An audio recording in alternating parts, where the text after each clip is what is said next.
Part 3: The Funeral Reception. Alcinous, a piggish paparazzo, sits at the bar with a notepad writing down the tales of those willing to talk, willing to aggrandize their deeds in tabloids of the mind, until their exaggeration threatens to make them a bit player in the events of their own life. Still, they speak to him, and he points his camera, catching them at their worst. Soon it will all appear on YouTube, Facebook and Twitter. But the truth revealed in myths is there to be discovered by those who seek out the tales for themselves. Cephalus and Procris have make-up sex in the toilet. They have still failed to understand their folly and forever testing their love that fades with each day. Satyrs, servants of Dionysus, work the bar and the Maenads work the guests into a drunken frenzy. Daphnis and Hippolytus embody all ascetics forsaking love and defy the gods as the Maenads tear a wild boar to pieces and dance over its bones on the dance floor. Aphrodite approaches the Maenads. Above the frantic music, they hear her call. They know they must seek out poor Orpheus. As Aphrodite's vicious sneer stabs the space around her, the Maenads do not know they are the dagger sent to kill Orpheus. Lycurgus is driven mad by his vicious hatred of Dionysus, god of wine, and is ripped apart by vines. In a Hawaiian shirt and shorts, Dionysus dances with the beautiful Medra, marveling as she transmogrifies to the beat and rhythm of the music played. Theseus enters and is quickly surrounded by teeny-bopper nymphs. They giggle, babble, and titter with sparkling eyes and lips. Reserved just for him is an affection that waits on his every word. They clap at tales of Amazons, Argonauts and dreaded Minotaur. But Theseus is now an old rapper with his bling and funky haircut. He is all bluster and certainly no gangster despite his tigerish gait. His deeds, once great, are like old songs no one sings. The chairs of forgetfulness are not even a memory for him now, and the cries of the Minotaur who fell with human screams afraid of dying haunt him just like the sight of his father long dead, who still appears to him in dreams that accuse. Eternal sleep could offer Theseus the happiness denied to the half-man half-bull that never desired to be born at all. Theseus knows he was not man enough for Hippolyta, and that his desertion of Ariadne reveals his weakness. He knows now that it is easier for him to fight wars with men, but harder to simply love one woman. To the side, others pair off into esoteric groups. Paean, Machaon and Zephyrus talk medicine, cloning, genetics and ethics, with liberal abandon. They are drunk, thinking on patents, profits and notoriety.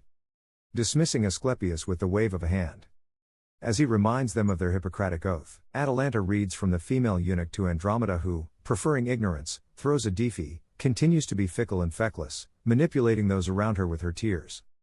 Morpheus and Hypnos look on and despair. The matrix of the mind imprisons Andromeda's thoughts as the gods of sleep and dreams play cards and place bets with the dreams of mortals until each amasses a pile of nightmares like casino chips yet to be cashed in as prophecy. Many here are drunk on water from the river Lethe and know its potent energy gives all who drink sweet oblivion. Heracles' arm wrestles Antaeus and bests him. The son of Ge is defeated yet again by cunning. Meanwhile, Oenone continues to feel scorned and unloved by Paris for that ludicrous Helen, the whore, who was a mere imitation of true devotion. Tydeus doesn't touch the wine or the food. He desires something far more abhorrent. His cravings continue to cost him dearly, cost him more than mere immortality. He chooses to seek out the minions. In their Gucci and Prada, they whisper their desires, smacking their lips, eyeing, drooling and salivating on passers-by as unrequited loves continue to turn into birds, trees and furry mammals. Athena sits next to Perseus but stares at Aphrodite for she senses the malice in the smile that kills. Perseus props up the bar in his jeans and shirt. Like a Glasgow big man, his eyes lock on his wife, the beautiful Andromeda, but he does not know his hand betrays her with a caress of his tattoo. Heart emoji, Athena.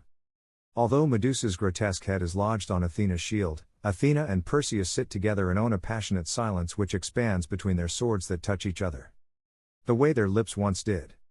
Autolycus and Procrustes, noteworthy thieves, twitch with the tics of thieving and even hear steal beer mats from the tables and toilet rolls from the loos to feed compulsiveness.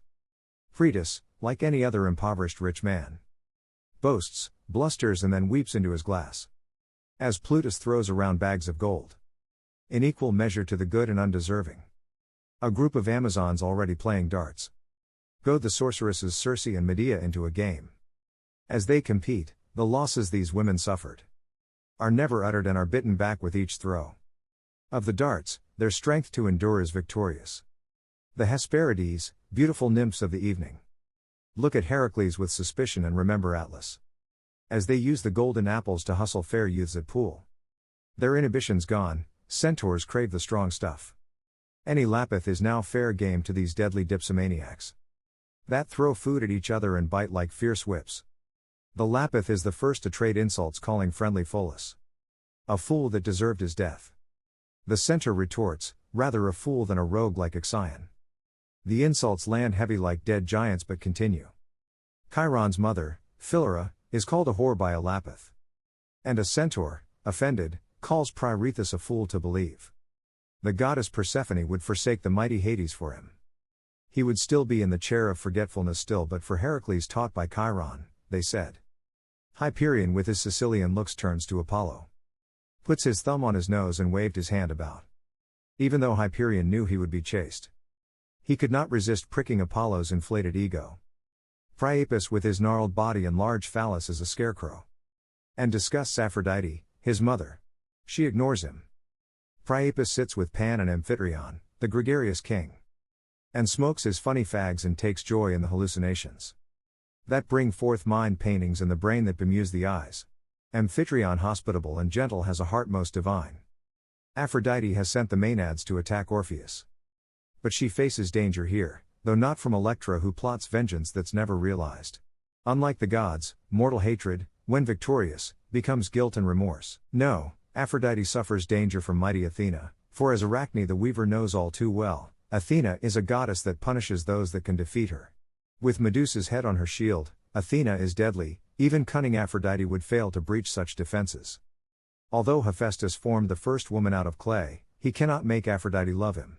He fails to see the jealousy he feels is misplaced, and that she should be pitied. The beating of Aphrodite's heart cannot become love, for Aphrodite, despite her looks and her golden girdle, continues to shackle herself to the passions and vanities of those after crowns and third-rate thrones. Finding all these gods, giants, nymphs and mortals foolish boors, Melampus walks outside to talk to the animals. Arachne and Lyncus speak and are heard in their own voices. All the animals and flowers once human are drawn to him. But they were not alone. Lynceus was there, too. He was further off down the shore skimming pebbles across the sea and watching the Nereids and Oceanids skinny dipping and laughing without regard to the past. The Furies and Graces are outside clapping hands, too, in response to the perceived victory of their team. As they play volleyball, the Harpies place bets. Geryon, Hydra and Briareos wrestle for fun. The ground rumbles. Cerberus laughs to see such fun then fights with himself over a squeaky toy. Silenus much praised and revered tutor to Dionysus doesn't suffer fools gladly, so for the third and last time, he shouts into Midas's deaf-ass ears, the best thing is not to be born at all, and the next best is to die as soon as possible. The happiest of men Cleobes, Batunen and Endymion are forever asleep. They have been released prematurely from the worries and concerns of mortal life, have become forever dreamers. Pygmalion, in a world of his own, whispers sweet nothings to a statue of stone and finds, within this facsimile of Galatea, a love of silence. A naiad taps his shoulder and sprays water in Pygmalion face. He is shocked to be so easily fooled but breaks into laughter and splashes her with water. Triptolemus in Wellington boots and farmer's garb lets his herd graze around these figures, stuck on a journey that leads to the river Lethe and oblivion. Ursiton, his axe at his feet, unnoticed and unheeded, starts to devour his own limbs to feed his hunger. Sprouting fur all over, Lycaon howls at the moon and the Graii kindly ask the Fates to dance. While juggling their eye and tooth between them. The Graii tell jokes and make the Fates laugh as they waltz around the figures dotted about them. And then the end comes.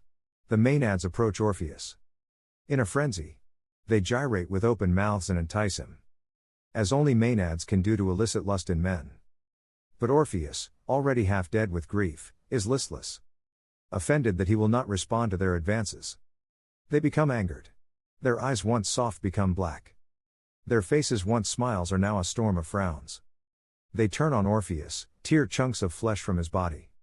He is dying cruelly and horribly, but Orpheus is smiling now. He can endure this pain for his heart is free and unchained. As he dies, Orpheus does not calls out for Dionysus to save him. Listen closely above the wind. We can hear him call to her. My sweet, Eurydice. If I must die, let me find in death your face. And then she appears to him, to comfort him as he endures death. Once it is done, their shades embrace and then disappear. Watching it all unfold, Ismene smiles as waves hit the shore. and she describes everything to Oedipus as the dawn came up. And a new day began.